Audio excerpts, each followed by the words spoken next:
අපි පහුගිය දවස්වල පොඩි වැඩසටහනක් ක්‍රියාත්මක කරා අවුරුදු 20ක පාස් පේපර් වල බහුවර්ණ ප්‍රශ්න ආවරණය කරගන්න. හරි? එතකොට අපි මේ වෙනකොට 2000 ඉඳන් 2018 වෙනකන් බහුවර්ණ ප්‍රශ්න පත්‍රවල දැනට කෙරලා තියෙන පාඩම් වෙනකන්. කියන්නේ ධාරා විද්‍යුතයේ පාඩම් වෙනකන් දුෂ්කරතා පාඩමත් එක්ක අමතරව අපි ප්‍රශ්න සාකච්ඡා කරලා ඉවරයි. මේවට අදාළ බහුවර්ණ වලට අදාළ විවරණ ටික දාලා තියෙනවා මගේ Facebook group එකේ. ඒකට ඇඩ් වෙලා ඔන්න විවරණ ටික ගන්න පුළුවන් මේ ප්‍රශ්න වලට අදාළ. හරි? එතකොට අපි අද කතා කරන්න දැන් 2019 ප්‍රශ්න පත්‍රය. හරි? එතකොට 2019 විශේෂයෙන් වීඩියෝ එකක් විදිහට සාකච්ඡා කරන්න බැලුවේ ගොඩක් කට්ටියට මේකට කරන්න වෙලාව මදි වුණා කිව්වා. මේ ප්‍රශ්න පත්‍රය ගොඩක් අමාරුයි කිව්වා. බැරි ප්‍රශ්න ගොඩක් තියෙනවා. හරි? එතකොට අපි මෙතනදී ප්‍රශ්න 50ම සාකච්ඡා කරන්න බලාපොරොත්තු වෙනවා. හැබැයි වීඩියෝස් කීපයක් විදිහට තමයි ප්‍රශ්න 50 දාන්න වෙන්නේ. හරි? එතකොට වීඩියෝස් බලන්න පටන් ගන්න කලින් මුලින්ම කරන්න ඕන දේ තමයි 2019 ප්‍රශ්න පත්‍රය හොයාගෙන මුලින් ප්‍රශ්න පත්‍රය තනියෙන් උත්සාහ කරන්න. ප්‍රශ්න 50 තනියෙන් උත්සාහ කරන්න. වෙලාව එච්චර බලන්න යනවා පැය දෙක. හරි? පුළුවන් තරම් උත්සාහ කරන්න ප්‍රශ්න වැඩි ප්‍රමාණයක් තනියම හදලා ඉවර කරගන්න. හරි? ඊට පස්සේ පළවෙනි ප්‍රශ්නේ ඉඳන් අන්තිම ප්‍රශ්න වෙනකම්ම වීඩියෝ එක බලන ගමන් තමන් හදපු විදියයි තමන්ට වැරදුනා නම් වැරදුනේ කොතනද කියන දැනයි හරියටම ගාන හදාගන්න විදියයි ගාන හදන කෙටිම ක්‍රමයයි වීඩියෝ එක බලලා තේරුම් ගන්නයි තියෙන්නේ. හරි? එතකොට අපි බලමු පළවෙනි ප්‍රශ්නේ ඉඳන් කොහොමද මේ වැඩේ කරගන්නේ කියලා. පළවෙනි ප්‍රශ්නෙන් අපෙන් අහන්නේ මූලික ඒකකයක් නොවන්නේ. එතකොට අපිට මතක් වෙන්න ඕනේ මූලික භෞතික රාශීන් 7ක් තියෙනවා. ඒවමයින්න මූලික ඒකක 7ක් තියෙනවා. එතකොට දිගමයින සම්මත ඒකකයේ මීටර, ස්කන්ධයමයින සම්මත ඒකකයේ කිලෝග්‍රෑම්, සිම්පල් kg. ඊට පස්සේ කාලයමයින තප්පර ඒකකයේ තප්පර. ඊට පස්සේ ධාරාමයින සම්මත ඒකකයේ ඇම්පියර්. ඊට පස්සේ පදාර්ථ ප්‍රමාණයමයින සම්මත ඒකකයේ මවුල. ඊට පස්සේ උෂ්ණත්වයමයින සම්මත ඒකකයේ කෙල්වින්. ඊට පස්සේ අපි ගත්තොත් දීප්ත තීව්‍රතාවය කියන පදේ අපිට ඉච්චර අහු වෙන්නේ නැහැ විෂය නිර්දේශයේදී. දීප්ත තීව්‍රතාවයමයින සම්මත ඒකකයේ CD කැන්ඩල. එතකොට මේවට අදාළ නොවන කෙනෙක් කවුද කියලා තමයි අහන්නේ. එතකොට පළවෙනි එකට උත්තරේ එන්න ඕනේ ජූල්. එතකොට ජූල් කියන එක මූලික ඒකකයක් නෙමෙයි. හරි? එතකොට උත්තරේ එන්න ඕනේ අංක 2. හරි? ඊට පස්සේ දෙවෙනි ප්‍රශ්නේ අපෙන් අහනවා ගුරුත්වාකර්ෂණ නියතය G මාන දෙනු ලබන්නේ. එතකොට අපිට මතක් වෙන්න ඕනේ මොකද්ද? ගුරුත්වාකර්ෂණ නියතයේ තියෙන සමීකරණය මතක් වෙන්න ඕනේ. එතකොට අපිට මතක් වෙනවා F සමානයි G m බෙදීම r වර්ග නැත්නම් G m1 m2 බෙදීම r වර්ග. එතකොට G නේ අහන්නේ. එතකොට අපිට එනවා G සමානයි FR වර්ග බෙදීම මාන හදන්නේ m. එතකොට අපි මෙයාගේ මාන හොයාගන්න මේ වගේ මාන ආදේශ කරනවා. එතකොට බලයේ මාන m l t ඍණ 2 දුරේ මාන l වර්ග මෙයාට එන්නේ m වර්ග.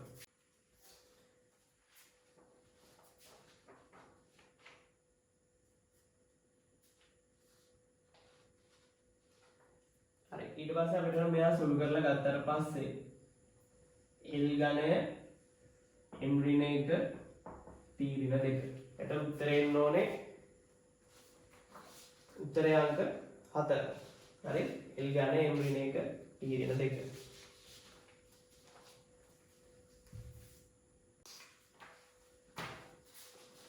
හරි? ඊට පස්සේ තුන්වෙනි ප්‍රශ්නේ අපෙන් අහන්නේ ඉලෙක්ට්‍රොනික ප්‍රශ්නයක් අහන්න.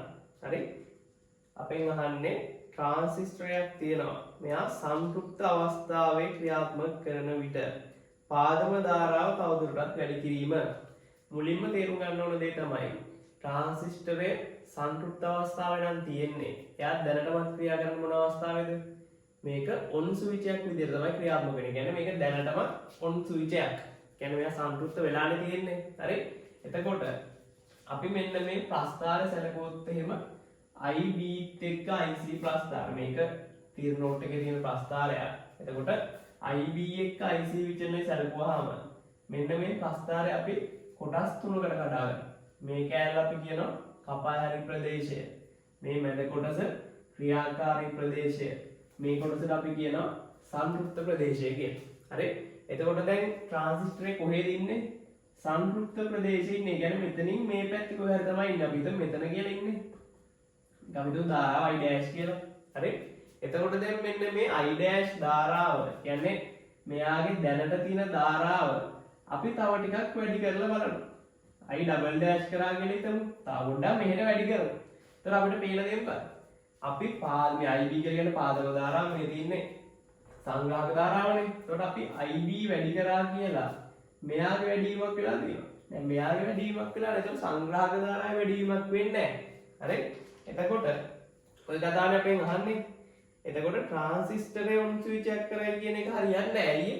මේක සංතෘප්ත අවස්ථාවේ තියෙනවා කියලා කියන්නේ මෙයා දැනටමත් ඉන්නේ ඔන් ස්විච් එකක් විදිහට තමයි තියෙන්නේ. හරි? එතකොට අපි පාදම ධාරාව වැඩි කරනකොට මොකද්ද වෙන්නේ?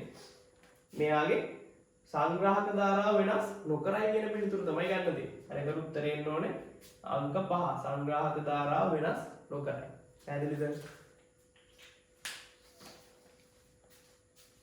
අහලා තියෙන්නේ සිලබස් එකට පහුගිය අවුරුද්දක වෙච්ච කොටසෙන් අපෙන් අහනවා අංශු භෞතික විද්‍යාවේ සොයාගෙන ඇති සාක්ෂි අනුව පදාර්ථයේ සෑදී ඇත්තේ.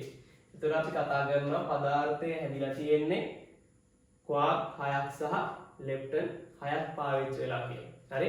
එතකොට ක්වාක් 6 තමයි up down charm strange top bottom කියලා ක්වාක් 6ක් තියෙනවා. ඊට පස්සේ ලෙප්ටන් 6ක් තියෙනවා මේ විදිහට ඉලෙක්ට්‍රෝන මියෝන් ටෝ කියලා 3 දෙනෙක් ඉන්නවා. ඒ කට්ටියගෙම නියුට්‍රිනෝ 3 ඉන්නවා. හරි? ඉලෙක්ට්‍රෝන නියුට්‍රිනෝ නියෝන් නියුට්‍රිනෝ සහ ටෝ නියුට්‍රිනෝ කියලා මේ 3 දෙනාගේ නියුට්‍රිනෝ 3ක් ඉන්නවා. හරි? ඒකට ඔක්කොම තියෙනවා ලෙප්ටන් 6යි ක්වාක් 6යි. එතකොට අපි මේ භාගයට කලින් අවුරුද්දේ කතා කරා ප්‍රෝටෝනයක් හැදිලා තියෙන මොනවයින්ද නියුට්‍රෝනයක් හැදිලා තියෙන මොනවයින්ද මේ වගේ ආරෝපණ මොනවද ඒ හැමදේම අපි භාගයට කලින් කතා කරාට මේ ප්‍රශ්නේදී අපෙන් ඉතල ලොකුවට දෙයක් අහන්නේ නැහැ. අපෙන් අහලා තියෙන්නේ කොච්චරක් තියෙනවද කියලා. ඒතර ක්වාක් 6යි ලෙප්ටන් 6යි තමයි තියෙන්නේ. පස්වෙනි ප්‍රශ්නේ අපෙන් අහන්නේ ලක්ෂීය වස්තුවක් මගින් ඇති කරන ගුරුත්වජ විභවය VR දුර සමග විචලනය. එතකොට අපි ස්කන්ධය M කියන වස්තුවක් මගින් නම් ගුරුත්ව ක්ෂේත්‍රය ඇති කරන්නේ. මෙයාගේ නම් R දුරින් ලක්ෂයක විභවය VR නම් මේ VR සමාන වෙනවා කාටද? ඍණ ලකුණක් අනිවාර්යෙන් එන්න ඕනේ. හැමතැනම විභවය ඍණයි. අනන්තයේ විතරයි විභවය බිඳුවක් වෙන්නේ. GM බෙදීම R වර්ග. හරි? එතකොට අපි ප්‍රස්ථාරයක් යනදොත් එහෙම R එක්ක VR ප්‍රස්ථාරය අනිවාර්යෙන් තියෙන්නේ ඍණ පැත්තේ තමයි තියෙන්නේ. හරි? එතකොට ඔන්න ඔය වගේ ප්‍රස්ථාරයක් තමයි එන්නේ. හරි? එතකොට උත්තරේ එන්න ඕනේ උත්තරේ අංක 2. හරි? ඊට පස්සේ 6 වෙනි ප්‍රශ්නේ අපෙන් අහන්නේ උෂ්ණත්ව මිතිය පාඩමෙන් අහන්නේ. හරි? වැරදි ප්‍රකාශනය මොකක්ද කියලා තමයි අහන්නේ. වැරදි එක මොකක්ද කියලා කියන්නේ මෙතන තියෙන උත්තර 4ක් නිවැරදි එකක් පමණක් වැරදි. වැරදි එක තෝරගන්න තමයි තියෙන්නේ. හරි? එතකොට අපි උත්තර පහ කියවගෙන එනකොට අපිට තේරෙනවා තුන්වෙනි පරණය අනිවාර්යයෙන්ම වැරදි කියලා. ඇයි මේක කියනවා මෙහෙම.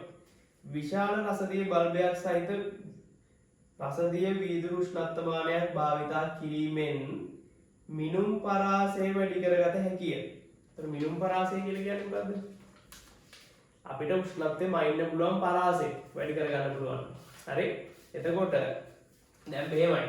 දැන් යම්කිසි උෂ්ණත්වමානයකින් ලබා ගන්න මිනුම් පරාසය තීරණය කරන්න. අපි වීදුරු රසදිය උෂ්ණත්වමානයක් ගත්තොත් එහෙම එයාගෙන් ගන්න පුළුවන් මිනුම් පරාසය තීරණය වෙන්නේ රසදිය වල ද්‍රවාංකය සහ රසදිය වල තාපාංකය වල. ඇයි දැන් වීදුරු උෂ්ණත්වමානයක වීදුරු රසදිය උෂ්ණත්වමානයක බල්බ් එක තියෙන ඊට පස්සේ කේශික නලයේ තියෙන්නේ. හරි?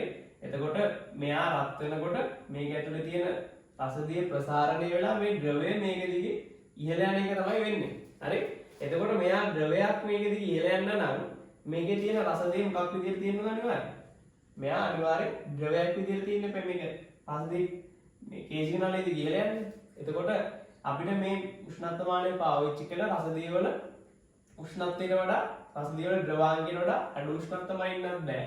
රස දේ වල තාපාංගයට වඩා වැඩි උෂ්ණත්වමයි ඉන්නත් බෑ. එතකොට මිනුම් ගන්න පරාසය තීරණය කරන්නේ කවුද? පාවිච්චි කරන අපි උෂ්ණත්වමාන ද්‍රවයේ තාපාංකය සහ ද්‍රවාංකය මත තමයි මිනුම් ගන්න පුළුවන් පරාසය තීරණය වෙන්නේ. හරි? එතකොට මේකෙදි අපි ලොකු බල්බ් එකක් තියෙන මේ වීදුරු රස උෂ්ණත්වමානයක් පාවිච්චි කරලා මිනුම් ගන්න පුළුවන් පරාසය වැඩි වෙන්නේ නැහැ. ලොකු බල්බ් එකක් පාවිච්චි කරාම වැඩි වෙන දේ මොකක්ද? මෙන්න මේ උෂ්ණත්වමානයේ තාපධාරිතාවය නම් වැඩි වෙනවා. එතකොට තාපධාරිතාවය වැඩි වෙනවා කියන එකෙන් ඒක වාසියද අවාසියද? ඒකේ තියෙන වාසිය මොකක්ද? වාසිය තමයි උෂ්ණත්වමානයේ සංවේදීතාවය වැඩි වෙනවා. හැබැයි අවාසිය මොකක්ද? බල්බ් එක ලොකු වෙන්න මේ උෂ්ණත්වමානයේ තාපධාරිතාවය වැඩි වෙනවා. උෂ්ණත්වමානයේ තාපධාරිතාවය වැඩි වීම හොඳ ගුණයක්ද? නැද්ද? ඒක හොඳ ගුණයක් නෙමෙයි. එතකොට මොකද වෙන්නේ? නිරවද්‍යතාවය අඩු වෙනවා. එතකොට බල්බ් එක විශාල කිරීමෙන් දේවල් දෙකක් වෙනකොට එකක් තමයි සංවේදීතාවය වැඩි වෙනවා. ඒක හොඳ ලක්ෂණයක්. අනිත් එක තමයි නිරවද්‍යතාවය අඩු වෙනවා. පැහැදිලිද?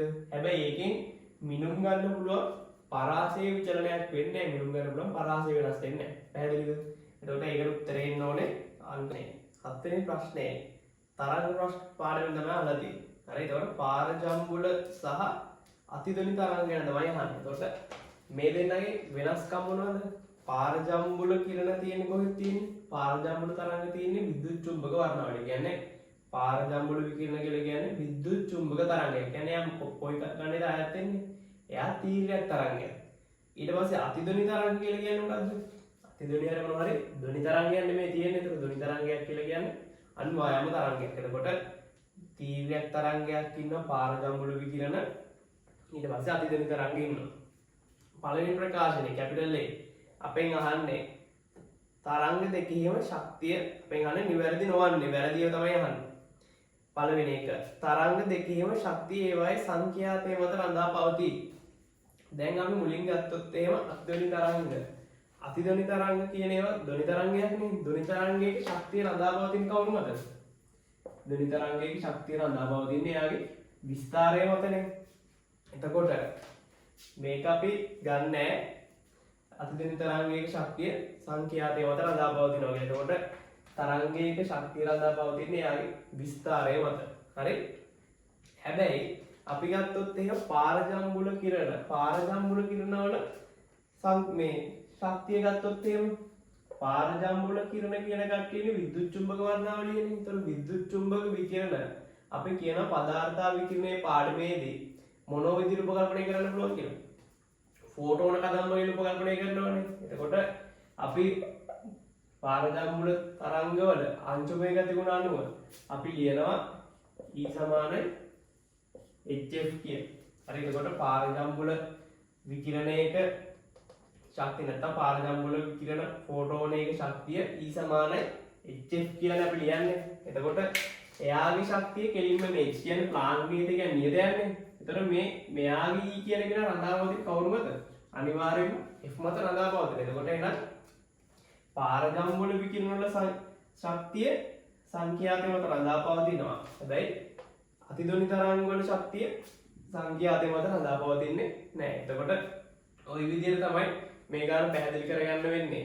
ඊට වඩා එහාට පැහැදිලි කරලා අපිට තව උපකල්පන ගන්න පුළුවන්. හැබැයි මේකේ දැන් මහාචාර්යවරයා පේපර් එක හදපු කෙනා බලාපොරොත්තු වෙන්නේ නැත්තේ මේ විදිහට ළමයා හිතලා පිළිතුරක් ගන්න කියලා තමයි. හරිද?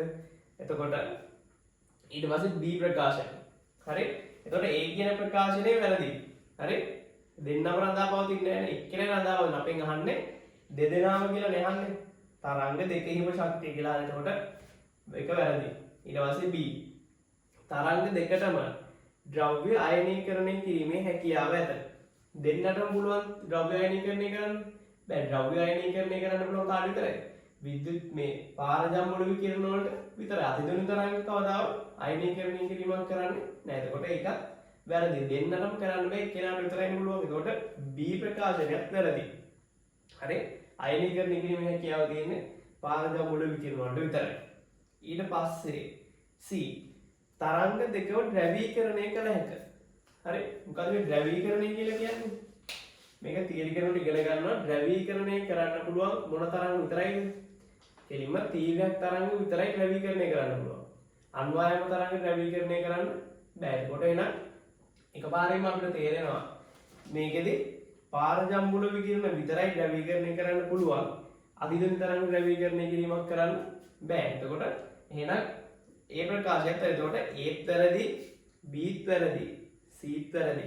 මේ ද්‍රවීකරණය කරනවා කියන්නේ මොකක්ද?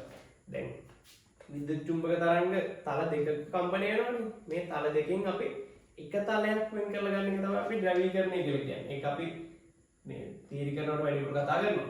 හරි? එතකොට ඒකේ තියෙන වැදගත්ම ලක්ෂණය පාඩම් කරගන්නම කියලා නිතරම කියන දේ තමයි ද්‍රවීකරණය කරන්න පුළුවන් තීව්‍රයක් තරංග විතරයි. එතකොට එහෙනම් දෙන්නම ද්‍රවීකරණය කරන්න පුළුවන් කියන එක වැරදි. එතකොට ඒත් වැරදි, බීත් වැරදි, සීත් වැරදි. එහෙනම් උත්තරය අපිට ගන්න වෙන්නේ උත්තරය අංක 5 ABC සියල්ලම වැරදි. හරි 8 වෙනි ප්‍රශ්නේ. රූපයේ දක්වා ඇති ආකාරයට වස්තුවක් වෘත්තාකාර පතයක යනකොට A සිට B දක්වා චලිත වීමේදී වස්තුවේ සිදුවන ප්‍රවේගයේ වෙනස් වීම. හරි. එතකොට අපි ගත්තාම A තියෙන්නේ මෙතනනේ. B තියෙන්නේ මෙතන. හරි මෙතන අංශක 90යි. එතකොට මෙතනදී මෙයාගේ ප්‍රවේගය තියෙන්නේ මේ පැත්තට V. මෙතනදී මෙයාගේ ප්‍රවේගය තියෙන්නේ මේ පැත්තට V. හරි? එතකොට මේ දෙක විශාලත්වයෙන් සමාන වුණාට මේ දෛශික දෙක සමාන වෙන්නේ නැහැ. මේ දෛශික දෙක සමාන වෙන්නේ නැත්තේ. මේ දෛශිකයේ තියෙන මෙහෙට, මේ දෛශිකයේ තියෙන මෙහෙට. එතකොට දෛශික දෙකක් සමාන වෙන්න නම් විශාලත්වය සහ දිශාව දෙකම සමාන වෙන්න ඕනේ. එතකොට අපෙන් අහන්නේ A සිට B දක්වා ගමන් කරනකොට මෙයාගේ සිදුවන ප්‍රවේග වෙනස. දෛශික දෙකක අන්තරය ගන්නවා මම කලින් වීඩියෝ එකක් කියලා 2008 ප්‍රශ්නයක වීඩියෝ එකක් දානකොට අපි මේකේ වෙන විදිහකට ගමු. එතකොට ප්‍රවේග වෙනස කිව්වා මේ අදහස් වන්නේ දෛශික මොකක් හරි වෙනසක් ගන්නකොට හැම දෙයක්ම ගන්නවා අපි පසු ප්‍රවේගය රින පෙර ප්‍රවේගය. එතකොට පසු ප්‍රවේගය රින පෙර ප්‍රවේගය තමයි ගන්න. හරි? එතකොට පසු ප්‍රවේගය තියෙන්නේ කොහෙද? මේ පැත්තට V උඩට V. දිශාවත් එක්ක සඳහන් කරන්න. මේකෙන් අඩු කරන්න ඕනේ පෙර ප්‍රවේගය. ඒක තියෙන්නේ කොහෙද? මේ පැත්තට V. හරි? එතකොට අපි දෛශික අඩු කරන්න නියම දන්නේ නැහැ නේ. අපි මොනවද දන්නේ? දෛශික එකතු කරන්නනේ දන්නේ. එතකොට අපි මෙන්න මේක ලියා ගන්නවා මෙහෙම.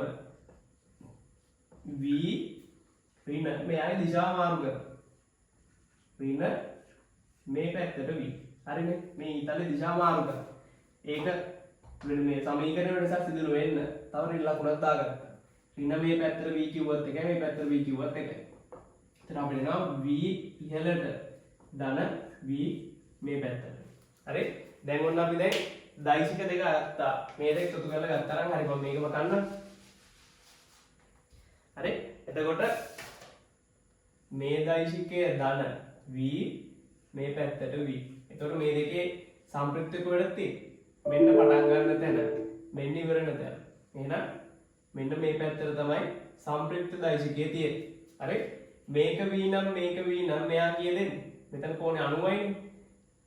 v වර්ග ධන v වර්ගයේ වර්ගමූලය නැත්තම් මූල 2යි v. හරි? එතකොට මෙතන ආනතිය කීයක් වෙන්න ඕනද? සමාන දෛශික දෙකක් තියෙන්නේ. එතකොට මෙතන ආනතිය අංශක 45ක් වෙන්න ඕන. එතකොට අංශක 45ක් ආනතව මූල 2යි v මේ පැත්තට තමයි තියෙන්නේ. හරි? එතකොට උත්තරේ එන්න ඕනේ උත්තරේ අංක 3 තමයි ගන්න ඕනේ. හරි? උත්තරේ අංක 3. හරි? ඊළඟ ගානේ අපිට කියනවා මෙහෙම බර උසුලන්නේ දෑතින් භාරයක් සිරස්ව ඉහළට. සිරස්ව ඉහළ දිශාව අපිට කියනවා ධන කියලා ගන්න කියලා. මෙතනින් දාර්ථ මාර්ගයක් ධන කියනවා. හරි? එතකොට මේ තියෙන බර ඉසලීමේ ක්‍රියාව තමයි මේ ඇඳලා තියෙන්නේ. එතකොට මේ ලෑල්ලක් වගේ ඇඳලා තියෙන ලෑල්ලක් නේ මොකද මේ තියෙන්නේ? මේ තමයි අත. හරි? එතකොට අත් දෙකෙන් මෙයා මොකක් හරි වස්තුවක් ඉහළට ඔසවනවා. එතකොට අත මගින් වස්තුව මත නැත්නම් අත මගින් භාරය මත යොදන බලය ඉහළට කළු පාටින් F කියලා දාලා තියෙනවා. වස්තුව මගින් අත මත පහළට යොදන බලය මේ ක්‍රියාව ප්‍රතික්‍රියා. අපි මෙතනින් කොළ පාටින් පහළට F කියලා දාලා තියෙනවා. හරි? ඊට පස්සේ මෙයාගේ ගුරුත්වය නිසා තියෙන බල නැත්නම් මෙයාගේ වස්තුවේ බර mg පහළ ලකුණු කරලා තියෙනවා. හරි? ඊට පස්සේ අපෙන් අහන්නේ මෙන්න මේ ABC අවස්ථාව යටතේ කරපු කාර්ය ධනද ඍණද කියලා තමයි අහන්නේ. අපි දන්නවා සමීකරණය W සමානයි fx නේ. හරි? එතකොට පළවෙනි අවස්ථාව ගත්තොත් එහෙම අපෙන් අහන්නේ දෑත මගින් ඔහුගේ දෑත් මගින් භාරය මත කරන කාර්ය. එතකොට අපි භාරය වෙනමද ගත්තොත් එහෙම දෑත මගින් මෙයා මත යොදන බලය F නේ. මේ F තියෙන්නේ මෙහෙට වස්තු එස වෙන්නේ මෙහෙට අපි ධනයි කියලා ගන්නෙත් මෙහෙට. එහෙනම් F කියන කෙනත් ධනයි H කියන කෙනත් ධනයි. එහෙනම් මේකෙදි පළවෙනි අවස්ථාව ඒ කියන්නේ ඒ අවස්ථාවේදී F කියන කෙනත් ධනයි මෙයත් ධනයි. එහෙනම් W කියන එක නම් මොකද වෙන්නේ? එයත් ධන වෙන්න ඕන. හරි? මෙයත් ධනයි මෙයත් ධනයි නම් මෙයත් ධන වෙන්න ඕන. ඊට පස්සේ අපිට කියනවා ගුරුත්වයේ මගින් භාරය මත. මෙන්න භාරය ගුරුත්වයේ මගින් ඇති කරන බලය mg නේ. ඒතකොට mg තියෙන්නේ පහළට. හැබැයි ඔසවන්නේ කොහෙද? හැම එකෙම ඔසවන්නේ ඉහළට ඔසවන්නේ. පහළට යවන්නේ නැහැ නේ. එතකොට h ඉහළ දිශාව තමයි ධන. එතකොට මේ වෙලාවේදී f කියන කෙනා ඍණ h කියන කෙනා හැබැයි ධන. එතකොට b අවස්ථාව ගත්තාම එයාගේ මෙන්න මේ f කියන කෙනා ඍණ දිශාවට තියෙන්නේ. මෙයා ධන දිශාවට තියෙන්නේ. එහෙනම් මෙයා එන්නත් ඕනේ ඍණ දිශාවට. හරි? මේක මේ පැත්තට තමයි අපෝඩ කියලා ගත්තේ. හරි? ඊට පස්සේ c අවස්ථාවේදී අපිට කියනවා භාරය මගින් දෑත මත. මෙන්න අත මෙන්න භාරය මගින් දෑත මත යොදන බලය F. ඒකත් තියෙන පල්ලෙහාට. ඔසවන්නේ ඉහළට h. හරි? මේ පැත්තට මගින් ඔසවන මේ පැත්තට තියෙන දෛශික ධනයි. එතකොට ඩායිත් අපි c අවස්ථාව ගත්තොත් එහෙම මෙයාගේ f තියෙන්නේ ඍණ දිශාවට. h තියෙන්නේ ධන දිශාවට. ධන ඉන්නේ ගුණ කරාට පස්සේ ඉන්නේ ඍණ. එතකොට උත්තරේ එන්න ඕනේ ධන ඍණ ඍණ. ඒ කියන්නේ උත්තරේ අංක 3 තමයි අපිට ගන්න වෙන්නේ. හරි? උත්තරේ අංක 10 වෙනි ගාන ලේසර් ගාන. හරි? එතකොට මේකෙදි ශක්ති මට්ටම් 3ක ලේසර් ක්‍රියාවක් ගැන තමයි තියෙන්නේ. එතකොට මුලින්ම මේකෙදි කරන දේ තමයි එක මට්ටමේ තියෙන ඒවා අපි 3 මට්ටම දක්වා පොම්ප කරන්න ඕනේ. හරි? එතකොට මෙයාගේ E1 E2 E3 නේ. එතකොට අපි E1 ඉඳන් E3 දක්වා මේ ෆෝටෝන පොම්ප කරන්න ඕනේ 3 වෙනි මට්ටම. හරි? එතකොට මෙන්න පොම්ප කරන්නේ 1 ඉඳන් 3ටනේ.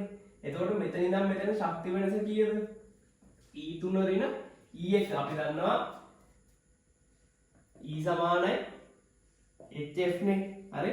එතකොට සංඛ්‍යාතය අපිට හොයාගන්න පොම්ප කරන සංඛ්‍යාතේ F සමානයි E බෙදීම H. එතකොට අපි ශක්ති වෙනස එන්නේ E3 ඍණ E1. එතකොට E3 ඍණ E1 බෙදීම H. එතකොට පොම්ප කරන විකිරණයේ සංඛ්‍යාතය එන්නේ E3 ඍණ E1 බෙදීම H. එතකොට දෙවෙනි ප්‍රකාශයේ වැරදි කියලා තේරෙනවා. එතකොට දෙවෙනි ප්‍රකාශයේ කියලා තියෙන්නේ පොම්ප කරන විකිරණයේ සංඛ්‍යාතය E3 ඍණ E1 නෙමෙයි E3 ඍණ E2. ඒක වැරදි. හරි? තරම් මෙතන ඉඳන් මෙතෙන්ට පොම්ප කරාට පස්සේ හරි මෙන්න මෙතන තියෙන ඒවා මෙතන මේ මට්ටමේ ඉඳන් මේ මට්ටමට ස්වයං විමෝචනයක් වෙනවා. හරි? මේ මට්ටමේ ඉඳන් මේ මට්ටමට ස්වයං විමෝචනයක් වෙනවා. හරි? ඊට පස්සේ තමයි ලේසර් ක්‍රියාව වෙන්නේ. ඒතර ලේසර් ක්‍රියාව සිදු වෙන්නේ E2 ඉඳන් E1 දක්වා තමයි ආයෙත් වැටෙන්නේ. හරි? ආවෝ කලින් ඉඳන් මට්ටමට වැටෙනවා E2 ඉඳන් E1ට. ඒතර මෙන්න මේක තමයි ලේසර් ක්‍රියාව කියලා අපි ගන්න. ඒතකොට නිකුත්තර ලේසර් වල සංඛ්‍යාතය අපිට ඕන F සමානයි E2 ඍණ E1 බෙදීම H. හරි? එතකොට E2 ඍණ E1 බෙදීම H කියලා කියන්නේ නිකුත් කරන ලේසර් වල සංඛ්‍යාතය. එතකොට පොම්ප කරා ස්වයං විමෝචනය ඊට පස්සේ ලේසර් ක්‍රියාව. හරි? එතකොට ලේසර් ක්‍රියාව සිදු වෙන මොන මට්ටම් දෙක අතරද? E2 සහ E1 අතර. එතකොට අපිට තේරෙන්න ඕනේ. හරි එතකොට A කියන ප්‍රකාශනේ ඒක හරි. 2 හා 1 අතර ලේසර් ගෑස් වල 2 හා 1 අතර ඒක හරි. ඊට පස්සේ දෙවෙනි ප්‍රකාශනේ වැරදි. එතකොට වෙන්නේ මිතස්ථායි මෙටාස්ටේබල් ශක්ති මට්ටම කියලා කියන්නේ මොකක්ද? මිතස්ථායි කියලා කියන්නේ මෙන්න මේ ස්වයං විමෝචනයේ වෙලා වැටෙන එක. එතකොට ලේසර් ක්‍රියාව වෙන්නේ මිතස්ථායි මට්ටමේ ඉඳන් මේ මට්ටමට තමයි වෙන්නේ. එතකොට එහෙනම් මෙටාස්ටේබල් නැත්නම් මිතස්ථායි මට්ටම කියලා කියන්නේ දෙවන මට්ටම තුන්වෙනි මට්ටම නෙමෙයි. හරි එතකොට එහෙනම් මෙන්න මේක තමයි මිතස්ථායි. හරි එතකොට එහෙනම් C ප්‍රකාශනය වැරදි. එතකොට මේකේ හරි කවුරු විතරයි? A ප්‍රකාශනේ විතරයි හරි. එතකොට එහෙනම් උත්තරේ එන්න ඕනේ අංක 1 තමයි ගන්න වෙන්නේ. හරි?